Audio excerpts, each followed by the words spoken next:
ನಮಸ್ಕಾರ ಸ್ನೇಹಿತರೆ, ಎಲ್ಲರಿಗೂ ಸ್ಪರ್ಧಾ ಜಯ ಯೂಟ್ಯೂಬ್ ಚಾನಲ್ಗೆ ಸ್ವಾಗತ.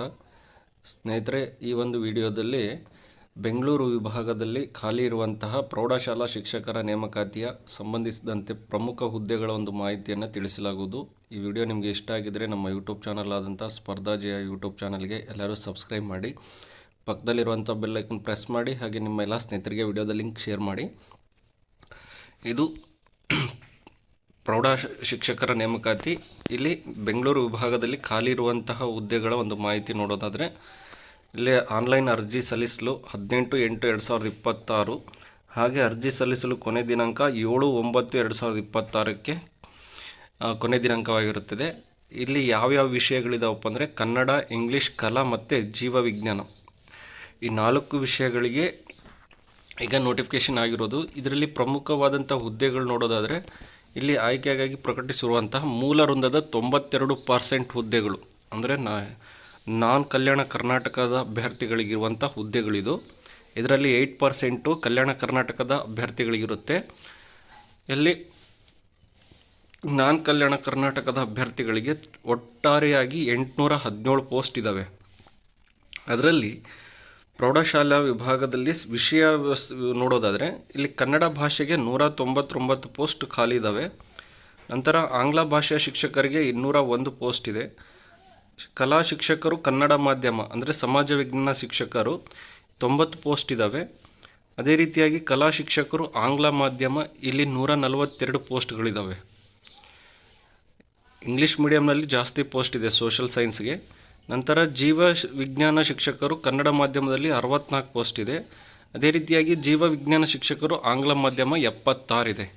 ಒಟ್ಟು ವಿಷಯಗಳಿಗೆ ಈ ಒಟ್ಟು 4 ವಿಷಯಗಳಿಂದ 772 ಪೋಸ್ಟ್ಗಳೇನಪ್ಪ ಅಂದರೆ ಈ ಒಂದು ನಾನ್ ಕಲ್ಯಾಣ ಕರ್ನಾಟಕದ ಅಭ್ಯರ್ಥಿಗಳಿಗೆ ಇರುವಂಥದ್ದು. ನಂತರ ದೈಹಿಕ ಶಿಕ್ಷಣ ಶಿಕ್ಷಕರು ಗ್ರೇಡ್ 1 ಹುದ್ದೆ, ಇಲ್ಲಿ 45 ಹುದ್ದೆಗಳಿದ್ದಾವೆ. ಬೆಂಗಳೂರು ಡಿವಿಷನ್ ಮಾತ್ರ ಇದು ನಾನು ಹೇಳ್ತಿರೋದು. ಇಲ್ಲಿ ದೈಹಿಕ ಶಿಕ್ಷಣ ಶಿಕ್ಷಕರಿಗೆ 45 ಹುದ್ದೆಗಳಿದ್ದಾವೆ. ಒಟ್ಟಾರೆಯಾಗಿ ಎಲ್ಲ ಸೇರಿ 817 ಹುದ್ದೆಗಳಿದ್ದಾವೆ. ಅದರಲ್ಲಿ ವಿಷಯ ಶಿಕ್ಷಕರಿಗೆ 772 ಹುದ್ದೆಗಳು ಖಾಲಿ ಇರೋದು. ಇಷ್ಟು ಹುದ್ದೆಗಳು ಮಾತ್ರ ಇದು ಬೆಂಗಳೂರು ವಿಭಾಗದಲ್ಲಿ ಯಾರೆಲ್ಲ ಅರ್ಜಿ ಸಲ್ಲಿಸ್ತಿರೋ ಅವರಿಗೆ ಇರುವಂತಹ ಮಾಹಿತಿ. ಇದು ಬೆಂಗಳೂರು ವಿಭಾಗಕ್ಕೆ ಸಂಬಂಧಿಸಿದಂತೆ ಪ್ರಮುಖ ಮಾಹಿತಿ. ಅದು ಇಷ್ಟು ಹುದ್ದೆಗಳ ಒಂದು ಮಾಹಿತಿ. ಇಲ್ಲಿ ಎಕ್ಸಾಮ್ ಪ್ಯಾಟ್ರನ್ ನೋಡೋದಾದರೆ ಇಲ್ಲಿ ಯಾವ ರೀತಿ ಕೊಟ್ಟಿದ್ದಾರೆ, ಇಲ್ಲಿ ಫೀಸ್ ಬಂದುಬಿಟ್ಟು SC/ST ಅವರಿಗೆ 2 ಹುದ್ದೆಗಳಿಗೆ ಅರ್ಜಿ ಸಲ್ಲಿಸಿದರೆ 750, 1 ಹುದ್ದೆಗೆ ಅರ್ಜಿಯನ್ನು ಸಲ್ಲಿಸಿದರೆ 500 ರೂಪಾಯಿ ಇದೆ. ಸಾಮಾನ್ಯ ವರ್ಗದವರಿಗೆ 750 ಇದೆ. ಮತ್ತು 2 ಹುದ್ದೆಗಳಿಗಾದರೆ 1125 ಇದು ಅಪ್ಲಿಕೇಶನ್ ಫೀಸ್ ಇರುತ್ತೆ.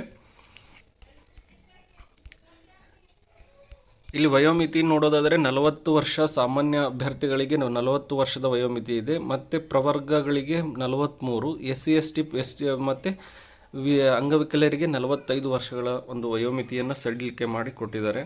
ನಂತರ ಎಕ್ಸಾಮ್ ಪ್ಯಾಟ್ರನ್ ನೋಡೋದಾದರೆ ಇಲ್ಲಿ ಯಾವೆಲ್ಲ ಪತ್ರಿಕೆಗಳಿದ್ದಾವೆ, ಯಾವ ವಿಷಯಗಳನ್ನು ಒಳಗೊಂಡಿದೆ ಅನ್ನೋದನ್ನು ನೋಡೋದಾದರೆ, ಇಲ್ಲಿ ಮೆರಿಟ್ ನಿರ್ಧರಿಸುವಂಥ ಅಂಶಗಳು ಯಾವ ಥರ ಅಂದರೆ CETಯನ್ನು 85% ತಗೊಳ್ತಾರೆ, ಮತ್ತು ಪದವಿಯಲ್ಲಿ 13% ತಗೊಳ್ತಾರೆ. ನಂತರ BEdನಲ್ಲಿ 2%, ಟೋಟಲ್ 100%ಗೆ ವೆಯ್ಟೇಜ್ ಮಾಡಿ ಇಲ್ಲಿ ಸ್ಪರ್ಧಾತ್ಮಕ ಪರೀಕ್ಷೆಯಲ್ಲಿ ಪಡೆದ ಅಂಕಗಳು ಮತ್ತು BAನಲ್ಲಿ ಮತ್ತು BEdನಲ್ಲಿ ಈ 3 ಅಂಕಗಳನ್ನು ಪರಿಗಣಿಸಿ ಮೆರಿಟ್ ಪಟ್ಟಿಯನ್ನು ತಯಾರು ಮಾಡಲಾಗುತ್ತದೆ.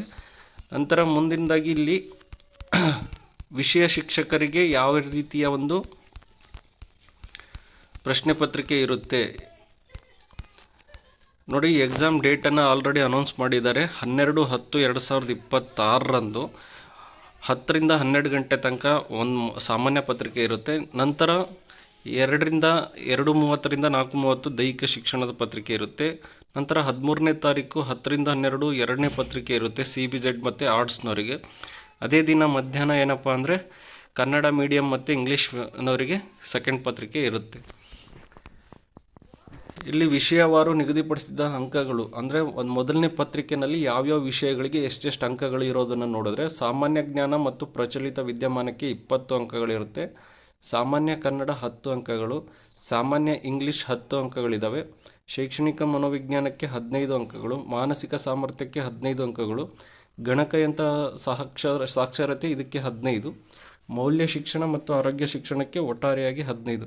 ಟೋಟಲ್ ಆಗಿ 100 ಅಂಕಗಳಿಗೆ ಮೊದಲನೇ ಪತ್ರಿಕೆ ಇರುತ್ತೆ. ಅದೇ ರೀತಿಯಾಗಿ ವಿಷಯ ಪತ್ರಿಕೆ ಇರುತ್ತೆ. ಎರಡನೇ ಪತ್ರಿಕೆ ವಿಷಯ ಪತ್ರಿಕೆ. ವಿಷಯ ಪತ್ರಿಕೆಯಲ್ಲಿ ಏನಿರುತ್ತಪ್ಪ ಅಂದರೆ ಕನ್ನಡ ಭಾಷಾ ಸಹ ಶಿಕ್ಷಕರಿಗೆ ಕನ್ನಡ ವಿಷಯದಲ್ಲಿ 100 ಅಂಕದ ಒಂದು ಪ್ರಶ್ನೆ ಪತ್ರಿಕೆ ಇರುತ್ತೆ. ಇಂಗ್ಲೀಷ್ ಭಾಷಾ ಶಿಕ್ಷಕರಿಗೂ ಕೂಡ ಇಂಗ್ಲೀಷ್ ವಿಷಯದಲ್ಲಿ 100 ಪ್ರಶ್ನೆ ಪತ್ರಿಕೆ 100 ಪ್ರಶ್ನೆಗಳನ್ನು ಒಳಗೊಂಡಿರುವಂತಹ ಒಂದು ಪ್ರಶ್ನೆ ಪತ್ರಿಕೆ. ಅದೇ ರೀತಿಯಾಗಿ CBZನವರಿಗೆ ಮತ್ತು ಸೋಷಿಯಲ್ ಸೈನ್ಸ್ ಇವರಿಗೂ ಕೂಡ 100 ಅಂಕದ ಪ್ರಶ್ನೆ ಪತ್ರಿಕೆ ಇರುತ್ತೆ. ದೈಹಿಕ ಶಿಕ್ಷಕರಿಗೂ ಕೂಡ 100 ಅಂಕದ ಆಯಾ ವಿಷಯಗಳಿಗೆ ಸಂಬಂಧಿಸಿದಂತೆ ಕನ್ನಡ, ಇಂಗ್ಲೀಷ್ ಮತ್ತು ಜೀವಶಾಸ್ತ್ರದವರಿಗೆ ಮತ್ತು ಸಮಾಜ ವಿಜ್ಞಾನ ಶಿಕ್ಷಕರಿಗೆ ಆಯಾ ವಿಷಯಗಳಿಗೆ ಸಂಬಂಧಿಸಿದ ವಿಷಯ ಪತ್ರಿಕೆ 100 ಅಂಕದ ಪ್ರಶ್ನೆ ಪತ್ರಿಕೆ ಇರುತ್ತೆ. ಒಟ್ಟಾರೆಯಾಗಿ 200 ಅಂಕಗಳಿಗೆ ನೀವೇನು ಮಾಡ್ತೀರಪ್ಪ ಅಂದರೆ CETಯನ್ನು ಬರೀತೀರಿ. ಆ 200 ಅಂಕಗಳಲ್ಲಿ ಪಡೆದಂಥ ಅಂಕಗಳ 85% CETಗೆ ಪರಿಗಣನೆ ಮಾಡ್ತಾರೆ, ಮೆರಿಟಿಗೆ ಪರಿಗಣನೆ ಮಾಡಿ ನಿಮ್ಮ ಆಯ್ಕೆಯನ್ನು ನಡೆಸ್ತಾರೆ. ಇದಿಷ್ಟೇನಪ್ಪ ಅಂದರೆ ಬೆಂಗಳೂರು ವಿಭಾಗದ ಯಾರೆಲ್ಲ ಬೆಂಗಳೂರು ವಿಭಾಗಕ್ಕೆ ಅರ್ಜಿಯನ್ನು ಸಲ್ಲಿಸ್ತಿದ್ದೀರೋ HSTRಗೆ ಅವರಿಗೆ ಇದು ಮಾಹಿತಿ ಉಪಯುಕ್ತವಾಗುತ್ತೆ. ಇದೇ ರೀತಿ ಬೇರೆ ಬೇರೆ ಜಿಲ್ಲಾ ಹಾಗೂ ಬೇರೆ ಬೇರೆ ವಿಭಾಗವಾರು ಮಾಹಿತಿಯನ್ನು ನಮ್ಮ ಯೂಟ್ಯೂಬ್ನಲ್ಲಿ ಪ್ರತಿದಿನ ಹಾಕಲಾಗುವುದು. ಈ ವಿಡಿಯೋ ನಿಮಗೆ ಇಷ್ಟ ಆಗಿದರೆ ನಮ್ಮ ಯೂಟ್ಯೂಬ್ ಚಾನಲ್ ಆದಂಥ ಸ್ಪರ್ಧಾ ಜಯ ಯೂಟ್ಯೂಬ್ ಚಾನಲ್ಗೆ ಎಲ್ಲರೂ ಸಬ್ಸ್ಕ್ರೈಬ್ ಮಾಡಿ, ಪಕ್ಕದಲ್ಲಿರುವಂಥ ಬೆಲ್ ಐಕನ್ ಪ್ರೆಸ್ ಮಾಡಿ, ಹಾಗೆ ನಿಮ್ಮ ಎಲ್ಲ ಸ್ನೇಹಿತರಿಗೆ ವಿಡಿಯೋದ ಲಿಂಕ್ ಶೇರ್ ಮಾಡಿ.